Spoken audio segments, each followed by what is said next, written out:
साथी सब सबसे पहले तो गणेश नेपाली जी आत्मदाह खेल के ओकरा हम श्रद्धांजलि व्यक्त कर जाती भगवान ओकरा आत्मा के शांति दो है ना। वही के ओकरा मरला पर केन केन राजनीति खेल खेल रहा है सब। पहले वीडियो देखू दिवाकर दाई के स्टीफी खरौला दिवाकर दाई के अगर वीडियो देखू और गणेश नेपाली के स्वयं दादू जरे वो अथी देने हैं इंटरव्यू देने हैं पहले पूरा वीडियो देखू अपने बुझ जेबे कि केहन केन पत्रकार तक केन केन ओकरा जरे अथी केने फोन क बोलू ई फलना बोल चिलना बोल सरकार के विरोध में बोले कते तक ओकरा अथी केने फोन क भेट क पत्रकार सब वीडियो पहले देखू दिवाकर दाई के त्यसको बाद हम बोले छी बारे में। चल्छ यो देशमा लासमाथि रोटी सेक्ने काम हुन्छ त्यो रोटी सेक्नेहरूलाई त्यो मौका चाहिँ नदिनु होला। मदनजी मैले भनेको थिएँ तपाईँले भन्नुभयो आज दोस्रो दिन है तपाईँ हामी सँगै छौँ। अरू जे जस्तो भए पनि त्यो एकदमै अप्रिय घटना भएको छ त्यसमा कुनै दुई मत छैन। त्योमा सारा नेपाली तपाईँको साथमा छ, हामी जस्तो सञ्चारकर्मी तपाईँको साथमा छ। तर सरकारले जुन उपचारको लागि जति कुरा गर्नुपर्ने थियो त्यहाँ कोही चुकेको जस्तो लाग्छ तपाईँलाई? त्यस्तो त लाग्दैन।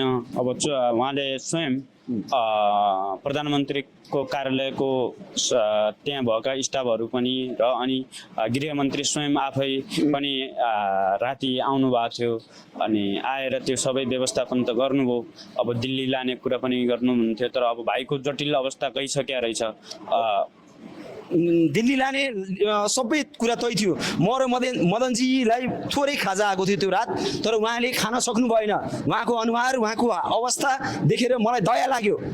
तर हिजो हामी रातभरि जागेपछि हिजो हामी सुत्यौँ, हामी रिपोर्टिङ गर्न आउन सकिनौँ।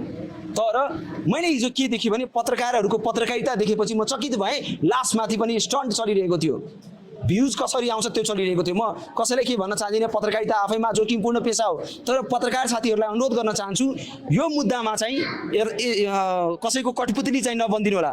उहाँले मलाई त्यो रात जुन बेला गणेश नेपाली जीवन र मृत्युसँग लडिरहेका थिए उहाँको दाइ तलबाट औषधिहरूको पोको लिएर आउँदै हुनुहुन्थ्यो। उहाँले अन्तर्वार्ताभन्दा अगाडि भन्नुभएको थियो दिवाकरजी केही पत्रकारहरूले हामीलाई सिकाउँदैछन् यो बोल सरकारको विरोधमा बोल भनेर सिकाइरहेका छन् उहाँले भन्नुभएको थियो। यदि उहाँको मनमा पाप भएको भए उहाँले यो कुरा भन्नुहुने थिएन।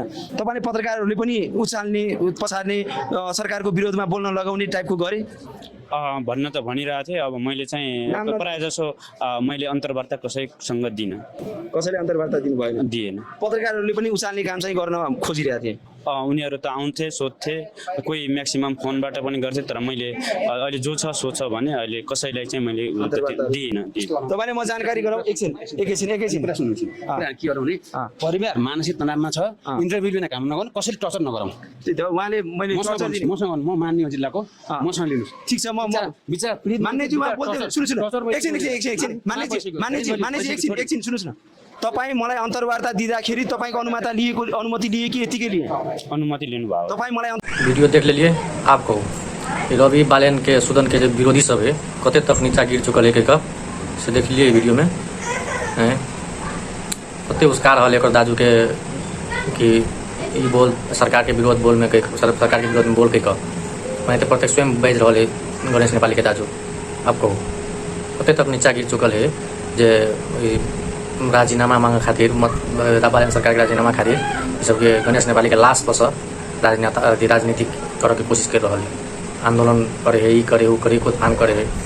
विरोधी सबके रवि बालेन सुदन के विरोधी सबके की कहले साहब यहाँ साहब प्रत्यक्ष वीडियो देखने के लिए इंटरव्यू दिवाकर दाई के पूरा क्लियर है में सब कुछ भ रहा है कि सरकार कोनो कोशिश नहीं छोड़ने एकरा इलाज के लगी।